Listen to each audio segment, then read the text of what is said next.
बच्चों, हमारा current electricity वाला चैप्टर चल रहा था।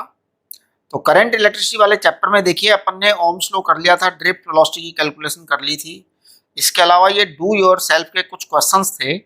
मुझे ध्यान है क्वेश्चन नंबर 9 तक हमने कर लिया था। फिर मैंने कहा था क्वेश्चन नंबर 10 मैं कराऊंगा, right.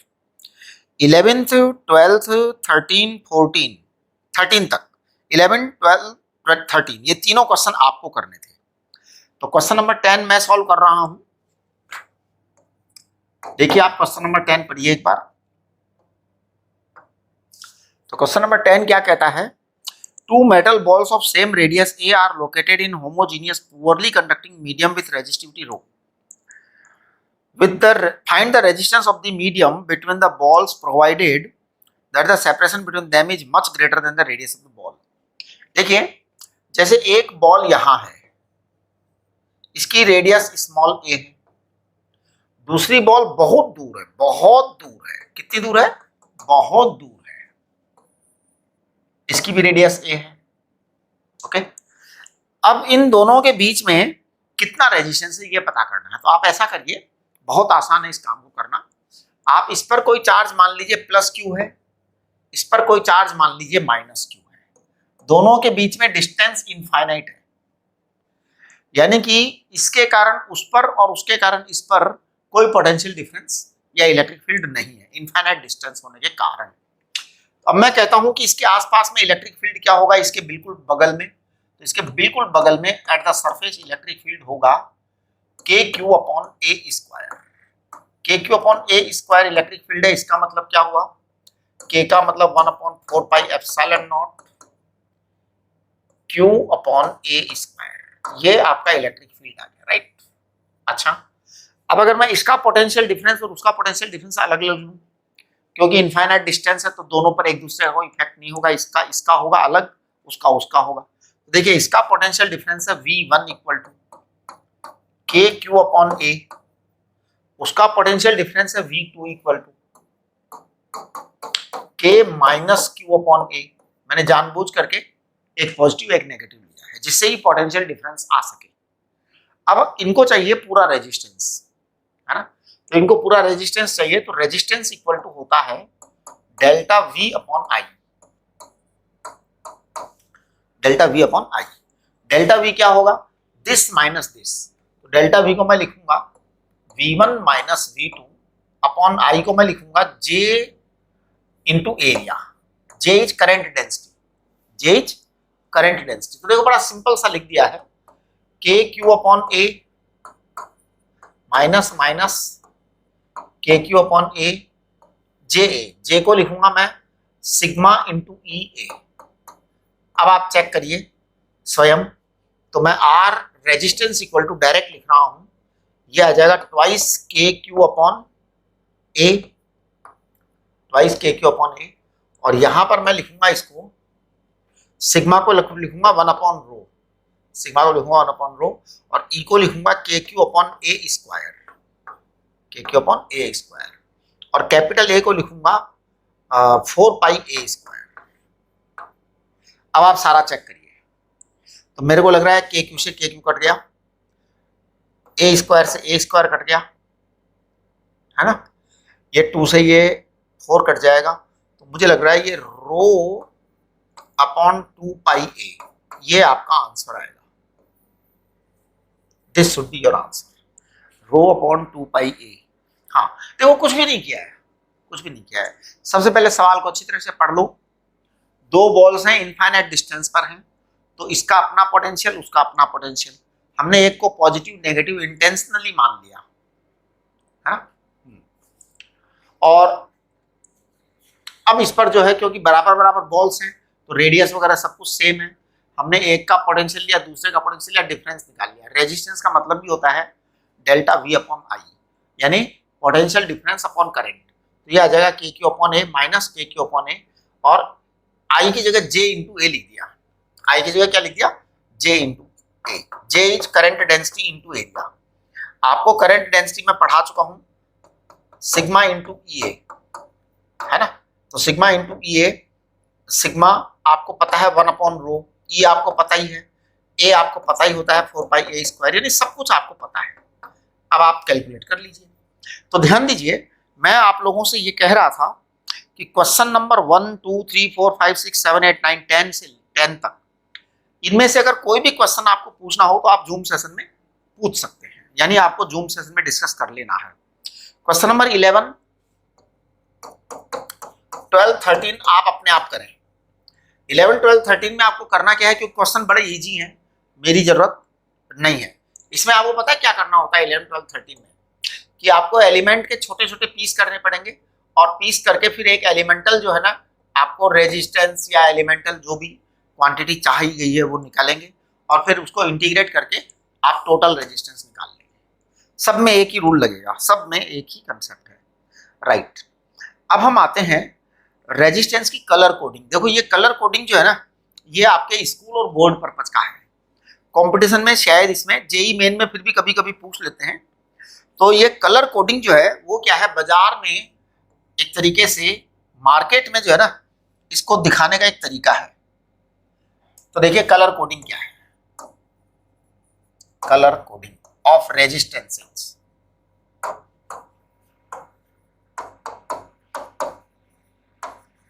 Colour coding of resistances, actually market में बहुत सारे रेजिस्टेंस वायर्स मिलते हैं। उन रेजिस्टेंस वायर्स की एक कोडिंग का सिस्टम बना रखा है कि भैया ये रेजिस्टेंस इतने का है तो इस तरह से उसके ऊपर कलर की कोडिंग होगी।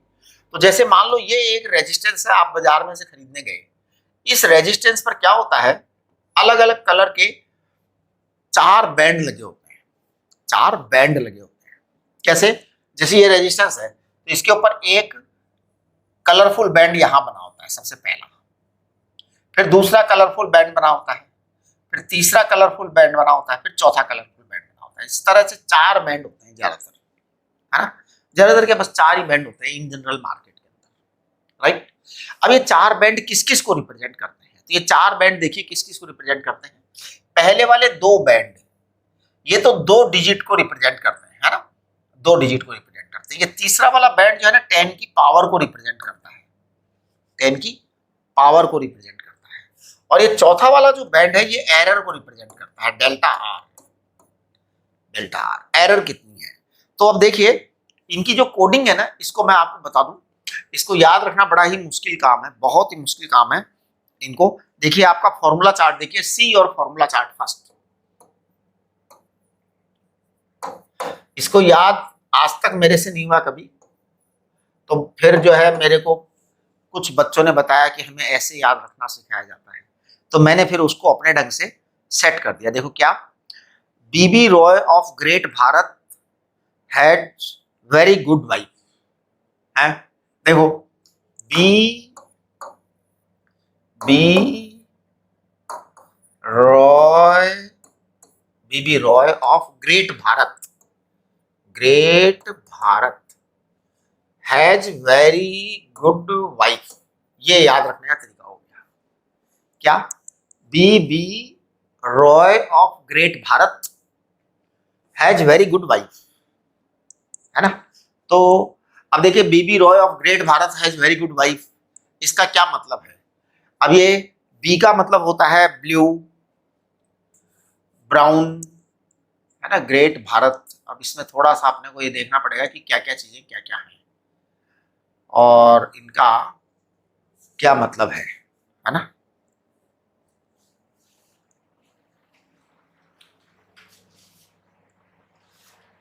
इसके अंदर ये जो कलर्स है ना, ये भी एक्चुअल में आपको देखना पड़ेगा। B Roy of great Bharat has very good wife. अब इसमें बी का मतलब क्या है, कौन से कलर की कोडिंग क्या है, तो ये एक बार जो है ना आपको देखना पड़ेगा। इसकी कोडिंग तो जो है ना सही है, कोडिंग में कोई प्रॉब्लम नहीं है। 0 1 2 3 4 5 6 7 8 9 ये आपका हो गया। लेकिन इन कलर का किसका क्या मतलब है वो एक बार देखना पड़ेगा। ब्लैक, ब्राउन, मेरे को लगता है ये ब्लैक है, ये ब्राउन है, ये रेड है, ये ऑरेंज है, ये येलो है। तो black, this B for black, मैं समझता हूं कि सही होगा। अगर गलत होगा तो हम बाद में करेक्शन कर लेंगे, आप लोग देख लेना। Black, brown, red, O for orange, yellow,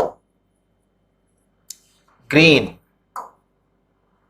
green, फिर यहां पे ब्लू, ब्लू, वॉयलेट, ये ग्रे, ग्रे और व्हाइट, ये आपके कलर मैंने लिख दिए। 99% सही है कि ये सही है, कोडिंग सही है। अब देखिए क्या है कि जो आपके ये पहले दो वाले हैं ना, ये डिजिट को शो करते हैं, डिजिट, डिजिट। जैसे मान लो अगर किसी रेजिस्टेंस में, फॉर एग्जांपल किसी रेजिस्टेंस में पहला वाला बैंड जो है वो रेड का है, सपोज ये पहला वाला बैंड रेड है, ठीक है, पहला वाला जो बैंड है ये मान लीजिए रेड है, तो इट इज रेड, रेड। दूसरा वाला मान लीजिए आपका है येलो, तो रेड, और दूसरा वाला है आपका मान लीजिए, एक मिनट, येलो नहीं, हम बोल लेते हैं कौन सा, अरे एक मिनट, ये पहला वाला तो हमने रेड लिया, पहला वाला तो हमने रेड ले लिया है ना, दूसरा वाला हम ले रहे हैं ग्रीन, ग्रीन ले रहे हैं दूसरा वाला, तो दूसरा वाला मान लो आपने ग्रीन लिया, अब ग्रीन लिया तो आपने ग्रीन यहां बना दिया। आप देखो रेड एंड ग्रीन ले लिया ना आपने, तो रेड का मतलब होता है 2 और ग्रीन का मतलब होता है 5, तो 25 आ गया। अब आपको इस तीसरे वाले का कलर सेट करना है ना, तो मान लो तीसरे वाले का कलर जो है ना, आप ले लेते हैं, सपोज आप ले लेते हैं तीसरे वाले का कलर ऑरेंज, ऑरेंज मान लो ले लेते हैं। अब आप देखिए आपने तीसरे वाला कलर ऑरेंज लिया है, ऑरेंज लिया है, ऑरेंज लेते ही इसका मतलब ये हो गया है 10 की पावर कितना, 10 की पावर 3 प्लस माइनस। अब आप चौथा वाला जो कलर है ना, इसके अंदर गोल्ड, सिल्वर एंड और नो कलर, चौथे वाले का या तो कोई कलर ही नहीं होगा, या फिर कलर होगा तो गोल्ड एंड सिल्वर होगा। अगर मान लो ये चौथा वाला आपका गोल्ड है, तो इसका मतलब एरर जो है ना 5% है, अगर सिल्वर है तो एरर आपकी 10% है, और अगर आपका वो है क्या बोलते हैं ना, नो कलर है, कोई कलर नहीं है, तो 20% की एरर है। इसका मतलब ये निकलता है, ठीक है। ये आप जो है ना इनको कलर कोडिंग को अच्छी तरह से समझ लेंगे। एनसीईआरटी में ये बहुत सारे एग्जाम्पल हैं, क्वेश्चन हैं इसके ऊपर काफी सारे, तो वो सब हम कर लेंगे, वो सब आप लोग मेरे से पूछ लेना, हम डिस्कस कर लेंगे, राइट। चलिए अब हम आगे बढ़ते हैं। टेम्परेचर डिपेंडेंस, ये टेम्परेचर डिपेंडेंसी जो है ना, ये बहुत सारी चीजों की सेम टाइप की है, तो ये तो मतलब आप लोग जो है ना इसको कॉमन बना लो एकदम, टेम्परेचर डिपेंडेंसी। टेम्परेचर डिपेंडेंसी देखिए कैसे, टेम्परेचर पर कैसे चीजें डिपेंड करती हैं। टेम्परेचर पर डिपेंड इस तरह से करती हैं, हम इसको लिखते हैं, पहली इक्वेशन है R T equal to R naught 1 plus alpha T, और दूसरी इक्वेशन में लिखता हूं rho T equal to rho naught 1 plus alpha T. आप इनका मतलब समझिए, आर नॉट है बेटा resistance at 0 degree Celsius, resistance at 0 degree Celsius, और आर टी है resistance at T degree Celsius, T degree Celsius, T degree Celsius sorry, है ना। और अल्फा क्या कह लेते हैं, अल्फा को कहते हैं थर्मल कोफिशिएंट ऑफ रेजिस्टेंस, है ना, अल्फा कहते हैं थर्मल कोफिशिएंट ऑफ रेजिस्टेंस।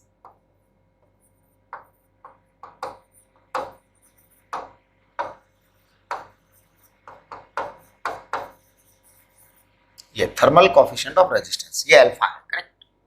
यहां पर ये रो टी क्या है, रो नॉट, रो नॉट है resistivity at 0 degree Celsius,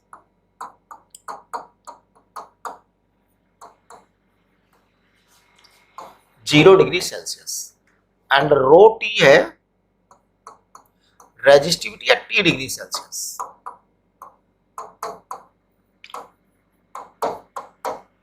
alpha वही है थर्मल कोफिशिएंट ऑफ रेजिस्टेंस। तो ये जो है ना इनके अंदर क्या करेंगे कि आप जो है ना कैलकुलेशन कर सकते हैं अलग अलग टेम्परेचर पर रेजिस्टेंस का। जैसे 0 डिग्री सेल्सियस पर दिया हुआ है आपको, अब आपको जो है ना अल्फा की वैल्यू दे रखी है, आपको टेम्परेचर इंक्रीमेंट किया सपोज 100 डिग्री सेल्सियस, तो क्या वैल्यू रखो और आपका रिजल्ट आ जाएगा। यानी कैलकुलेशन है, सिंपल कैलकुलेशन, कुछ नहीं करना। आपको आर नॉट देगा, अल्फा देगा, टी देगा, आप ये निकाल दीजिए। ये आपको ये देगा, अल्फा देगा, टी देगा, आर नॉट निकाल दीजिए। ये आपको ये देगा, ये देगा, ये देगा और अल्फा निकाल दीजिए। ये तो सब मैथमेटिकल मस्ती है, यानी इसके अंदर कोई ऐसी पढ़ाई लिखाई जबरदस्त नहीं है।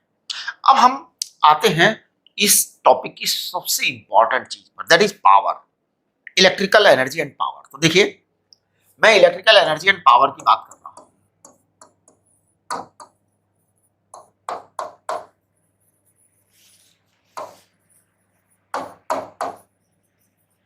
इलेक्ट्रिकल एनर्जी एंड पावर, देखो बेटा, पावर का मतलब होता है वर्क अपॉन टाइम। तो it is very simple, power is work upon time.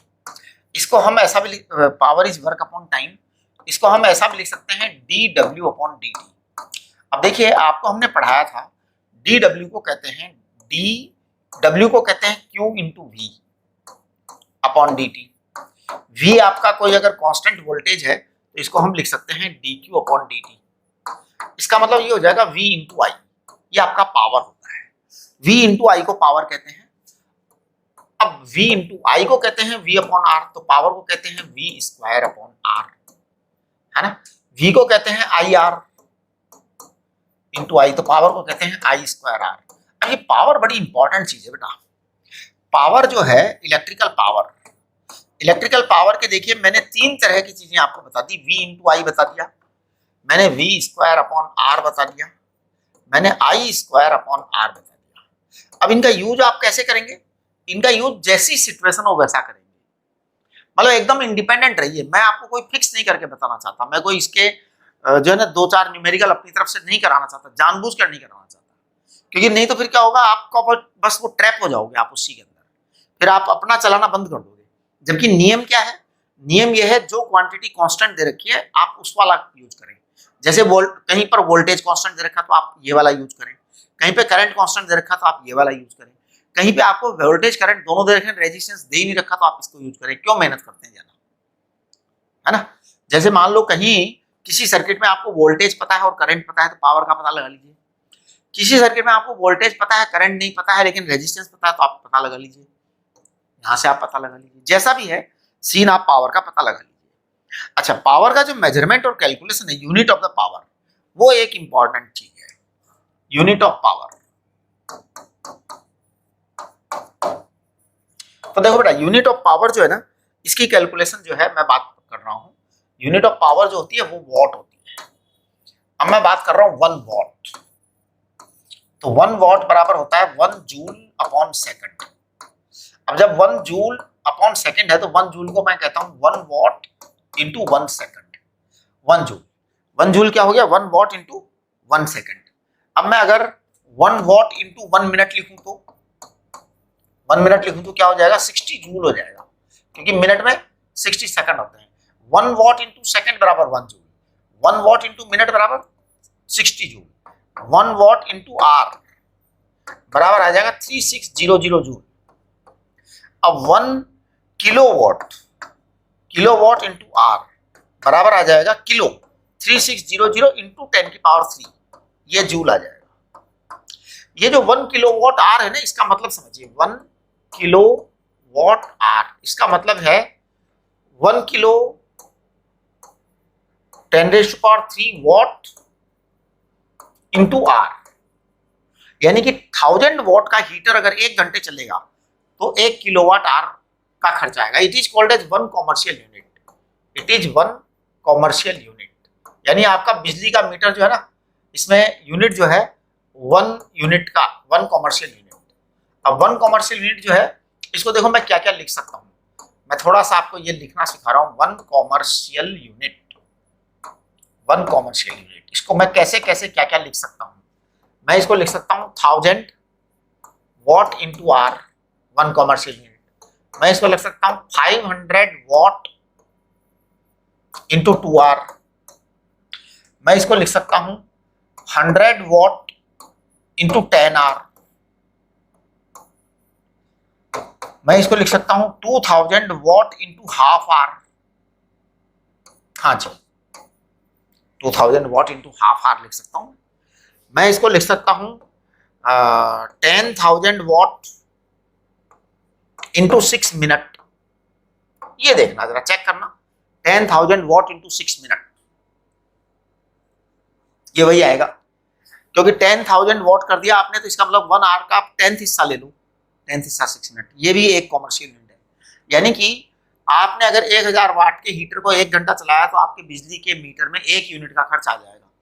500 वाट को आपने 2 घंटा चलाया तो 1 यूनिट का खर्च आ जाएगा। 100 वाट का बल्ब आपने 10 घंटे तक चलाया तो 1 यूनिट का खर्च आएगा। 2000 वाट का हीटर आपने आधा घंटा चलाया तो 1 यूनिट का खर्च आएगा। 10,000 वाट आपने 6 मिनट चलाया तो 1 यूनिट का खर्च आ जाएगा। ठीक है, तो इस तरीके से आपको जो है ना ये सब चीजें आ गई। अब हम बात करना चाहते हैं कॉम्बिनेशन ऑफ रेजिस्टेंसेज पर, क्योंकि ये बड़ी इजी चीजें, इनमें हम टाइम नहीं खराब करना चाहते। तो देखो, कॉम्बिनेशन ऑफ रेजिस्टेंसेज में मैं बिल्कुल भी टाइम खराब नहीं करूंगा, क्योंकि ये सब चीजें आपसे कोई पूछने वाला नहीं है। कॉम्बिनेशन ऑफ रेजिस्टेंसेज, देखिए कॉम्बिनेशन ऑफ रेजिस्टेंसेज दो तरह के हैं। सबसे पहला सीरीज कॉम्बिनेशन,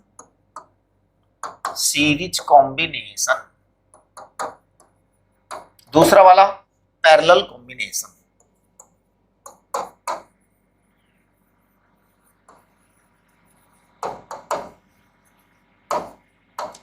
सीरीज कॉम्बिनेशन में आई सब में सेम आएगा जी। सीरीज कॉम्बिनेशन का मतलब है करंट सेम।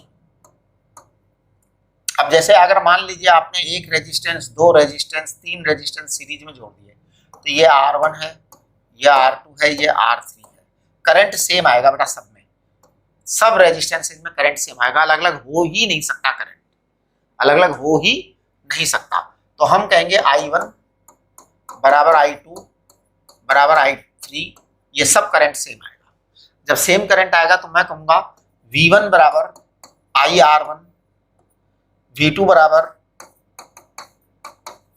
IR2, V3 बराबर IR3। आप तीनों का ऐड करिए तो V टोटल बराबर आ जाएगा V1 plus V2 plus V3, ये V टोटल आएगा बेटा। तो I कॉमन ले लो, R1 plus R2 plus R3। अब आप V अपॉन I है ना, इसको R नेट लिखेंगे, R net. V upon I को हमेशा R नेट लिखा जाता है, तो ये आ जाएगा R1 plus R2 plus R3। आप देखें कि सीरीज कॉम्बिनेशन की बात कितने आराम से हो गई है। पैरेलल कॉम्बिनेशन की बात भी मैं करूंगा तो V बराबर V1 बराबर V2 बराबर V3, ये आएगा, सेम आएगा रेजिस्टेंस। मैं पैरेलल रेजिस्टेंस के सर्किट को बनाना चाहूँ क्या? मेरे को इच्छा तो नहीं हो रही है। ये लो 3 रेजिस्टेंस लगा दो, ये लो जी, बना दिया, खुश। ये आपकी बैटरी आ गई। एक को R1 कह दो, एक को R2 कह दो, एक को R3 कह दो, वोल्टेज सब पर बराबर है।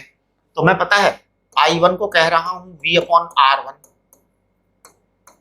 I2 को कह रहा हूं V अपॉन R2, और I3 को क्या कह रहा हूं? V upon R3। आप I बराबर टोटल लिख दीजिए, I1 plus I2 plus I3, तो ये V आपका कॉमन आ जाएगा, 1 upon R1 plus 1 upon R2 plus 1 upon R3, ये आपके पास में I बराबर आ गया।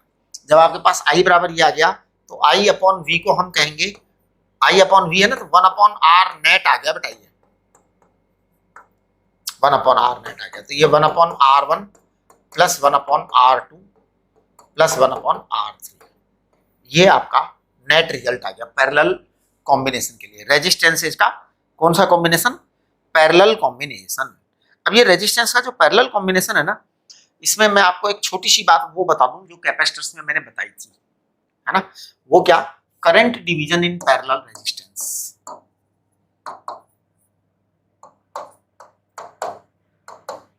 Current division in parallel resistance,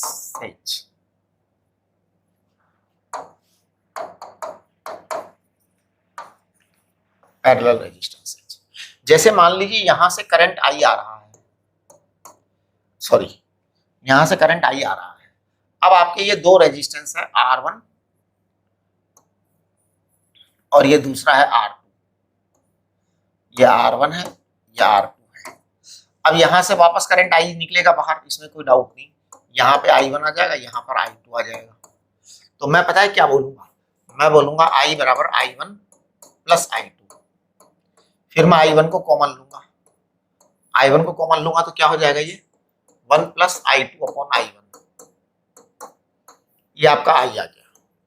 जब आपने I1 कॉमन लिया तो 1 प्लस I2 अपॉन I1 आया। 1 प्लस I2 अपॉन I1 को क्या बोलेंगे आप,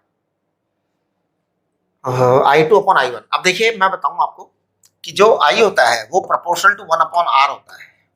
जहां रेजिस्टेंस ज्यादा वहां करंट कम, क्योंकि I बराबर V upon R, Ohm's law है ना, V बराबर IR होता है, तो I बराबर आपका V अपॉन R होगा। V अपॉन R होगा तो I proportional to 1 upon R। जब I proportional to 1 upon R आ गया तो इसका मतलब आपका I2 अपॉन I1 क्या आएगा बताओ, I2 अपॉन I1 आएगा R1 अपॉन R2। ये बात आप ध्यान रखेंगे। तो यहाँ पर आप ले सकते हैं इसको R1 अपॉन R2। अब आप जब इसको चेक करेंगे ना तो it will come R2I upon R1 plus R2। आप चेक करो, और I2 बराबर आप लिखेंगे R1I upon R1 plus R2। ये आपका करंट डिवीजन आ गया, यानी दो वायर्स में आप करंट डिवीजन कर सकते हैं। ठीक है, किरचॉफ्स लॉ, किरचॉफ का फर्स्ट लॉ, किरचॉफ का सेकंड लॉ, ये दोनों मैं आपको पढ़ा चुका हूँ कैपेसिटेंस वाले चैप्टर में, तो आप उसको देखिए वापस से, वो यहाँ पे जरूरत है। आप देखिए आपके फॉर्मूला चार्ट में जो नेक्स्ट टॉपिक है वो किरचॉफ्स लॉ है, Kirchhoff first law, Kirchhoff second law, इसको मैं डिटेल में पढ़ा चुका हूँ, उसी समय पढ़ा चुका डिटेल में। व्हीटस्टोन ब्रिज को भी मैं बहुत डिटेल में प्रूव कर चुका हूँ, व्हीटस्टोन ब्रिज को भी मैं बहुत डिटेल में प्रूव कर चुका हूँ। और यहां फिर से मैं आपको वही बात बताऊंगा कि in any circuit, in any network और एनी सर्किट, कंसेप्ट वही है, सारा का सारा कैपेसिटर वाला कंसेप्ट है। इन एनी नेटवर्क और any circuit, in any network और एनी सर्किट,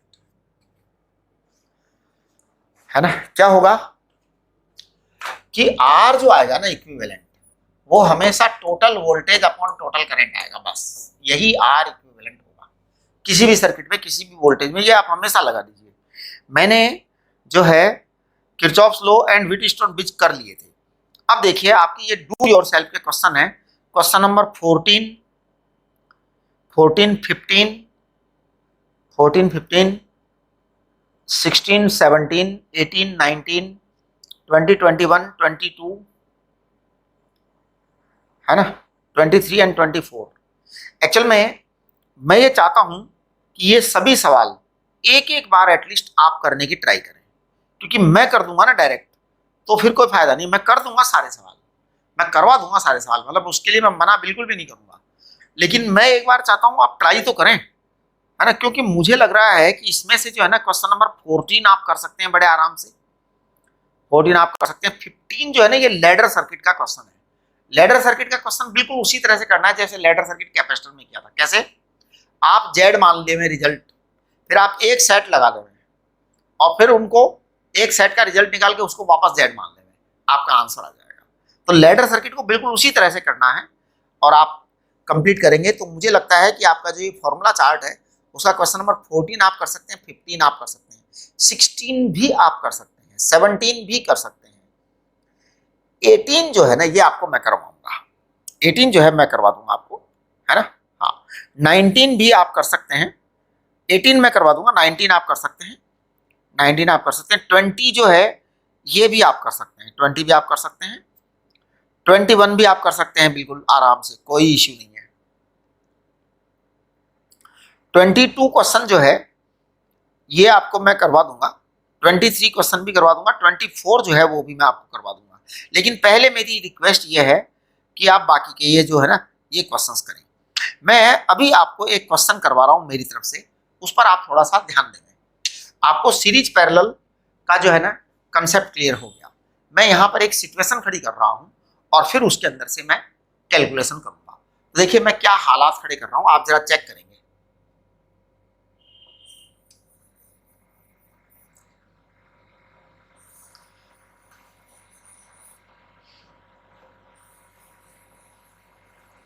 इस डायग्राम को जरा ध्यान से देखें आप।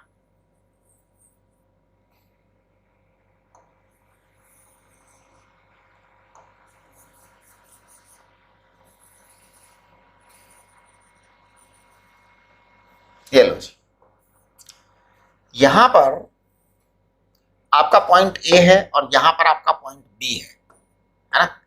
ये ए और बी पॉइंट के बीच में हम एक सेल लगा देंगे और सपोज सेल मैंने लगा दिया 160 वोल्ट का। कितना? 160 वोल्ट का सेल लगा दिया। ठीक है जी।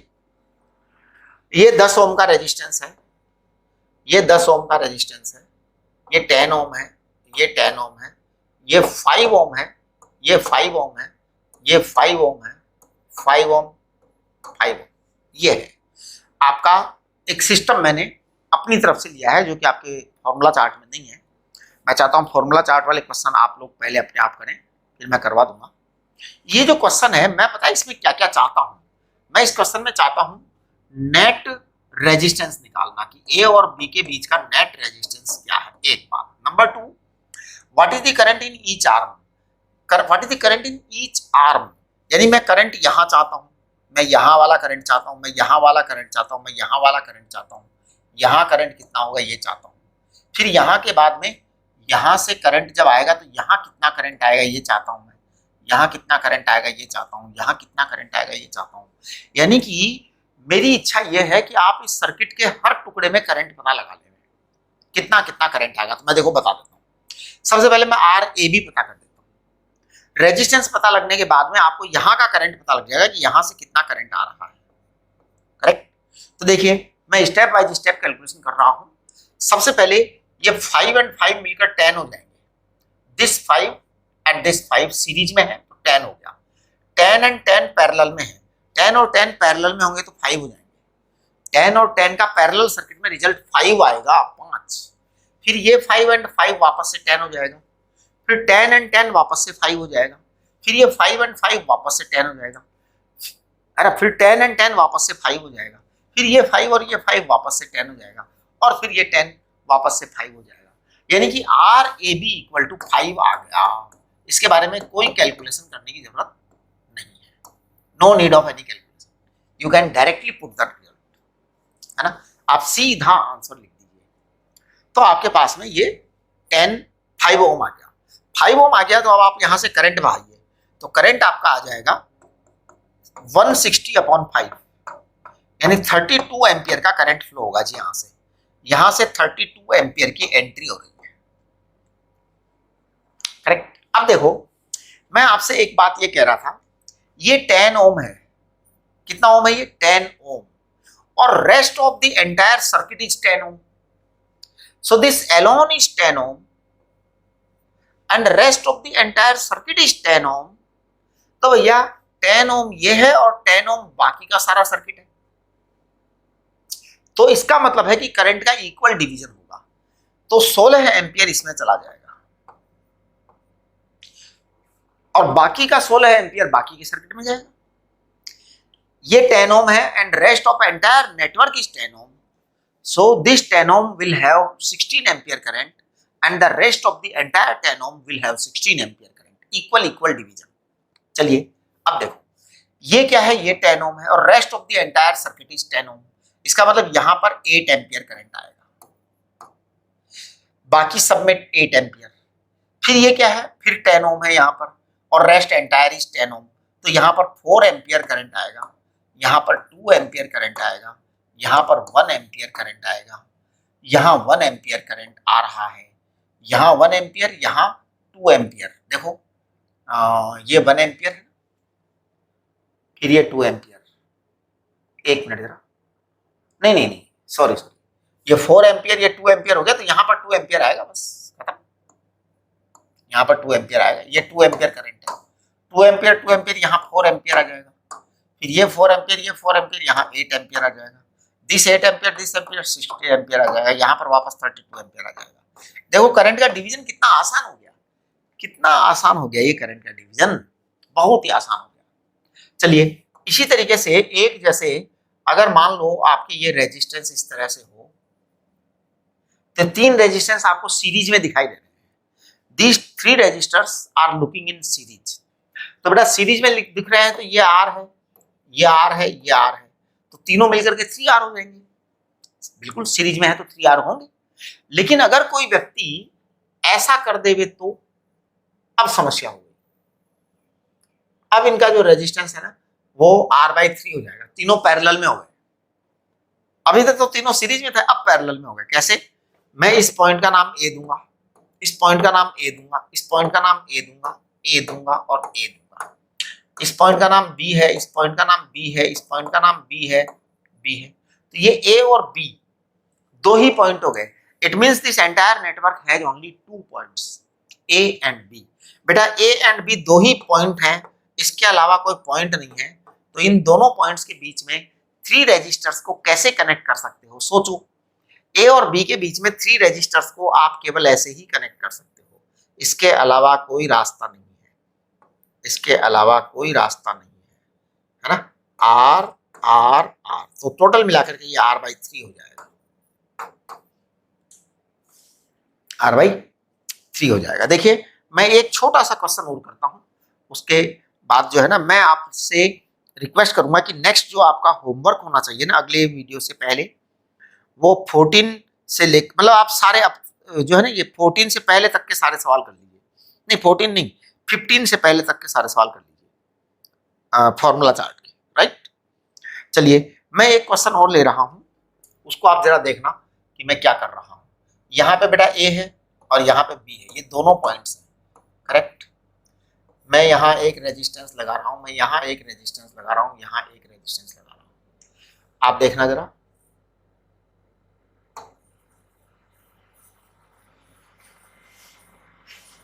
चलिए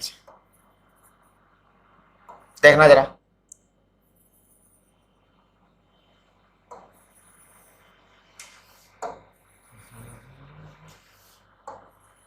देखिए ये रहा, ये 4 ओम है, ये 4 ओम है, ये 4 ओम है, ये 6 ओम है, ये 6 ओम है, 4 4 4, ये 6 ओम है बेटा। फिर ये 4 ओम है, ये 4 ओम है, ये 6 ओम है, ये 4 ओम है, 4 ओम है, ये 6 ओम है, ये 4 है, 4 है, 6 है, राइट। इस तरह के ये रेजिस्टेंसेज हैं। आपको ए और बी के बीच नेट रेजिस्टेंस बताना है, R A B equal to what, ये आपको बताना है। तो देखिए मैं बता रहा हूं बेटे, दिस 4 इन सीरीज, तो 12 हो गए, 12 and 6 in parallel, 12 and 6 in parallel, तो 12 प्लस 6 तो ये 18, ये आ गया है 4 ओम, यानी कि दिस एंटायर इज 4 ओम। हाँ 12 एंड 6 पैरेलल में तो 4 ओम हो गए, ये सारा का सारा 4 ओम हो गया, 4 ओम। अब जब ये सारा का सारा 4 ओम हो गया, फिर this 4 and this 4, this entire is 4, तो 4 4 4 12, 12 एंड 6 फिर पैरेलल में है, तो 12 एंड 6 पैरेलल में है तो क्या होगा बताओ, है ना?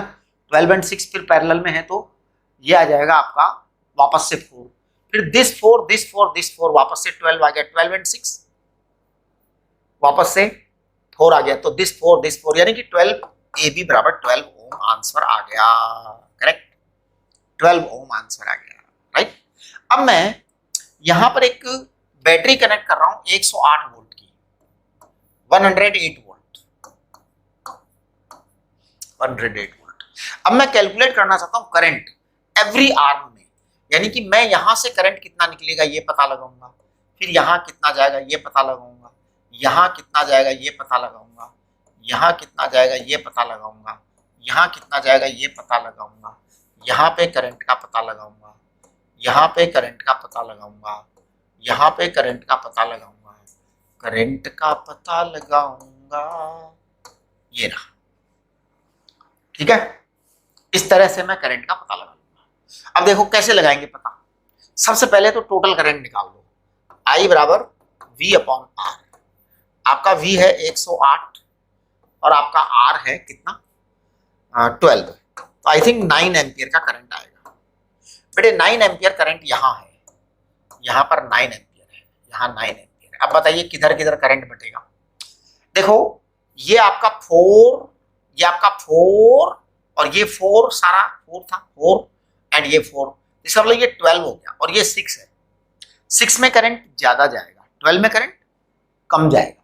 तो आप देखिए 9 एम्पियर टोटल करंट है, तो 6 में से मैं जो है ना करंट ज्यादा भेज देता हूँ, 12 में कम भेजूंगा। इधर 12 ओम है, दिस साइड 12 ओम और दिस साइड 6, तो यहाँ पर करंट का डिवीजन होगा 12 ओम 6 ओम, 12 ओम 6 ओम, 12 ओम 6 ओम। ध्यान दो, तो ये आएगा 6 एम्पियर, ये आएगा 3 एम्पियर।